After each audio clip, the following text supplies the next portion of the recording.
শহীদ ওয়াসিম বা শহীদ সাইদ, আমি এই কোনো শহীদদের মধ্যে কোনো পার্থক্য খুঁজে পাই না।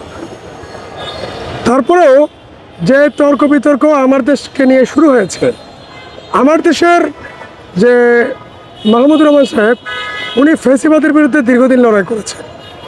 ওনার দ্বারা এরকম একটা ভুল হবে সেটা আমরা আসলে কেউ চিন্তা করি নাই। ওয়াসিম কি ছাত্র দলের, সাইদ কি কোন দলের, সেটা আসলে কোনো বিবেচ্য নয়। বিবেচ্য হচ্ছে এই ফ্যাসিবাদ বিরোধী আন্দোলনে যারা প্রথম দিকে রক্ত দিয়েছে তার মধ্যে ওয়াসিম সাইদের, মেবি সাইদের আগে ওয়াসিম রক্ত দিয়েছে। তো সাইদের রক্তের সাথে ওয়াসিমের রক্তের কোনো পার্থক্য হতে পারে না। এখন আমরা যে তর্ক বিতর্কগুলো করছি সেগুলো আসলে সঠিক না, যে ওয়াসিম আগে নাকি সাইদ আগে, সাইদ আগে নাকি শহীদ রাবি আগে, এটা গুরুত্বপূর্ণ না। গুরুত্বপূর্ণ হচ্ছে এই শহীদরা যে জন্য রক্ত দিয়েছেন সেই রক্তের যে রক্ত যে কারণে দিয়েছে সেই কাজটা হচ্ছে কিনা। আপনারা দেখবেন এত শহীদ রক্ত দিয়েছে, একজন উপদেষ্টার সন্তান রক্ত দেয়নি। একজন উপদেষ্টা, তার এক ফুটে রক্ত পড়েনি। রক্ত তো আমরা দিয়েছি, তাই না?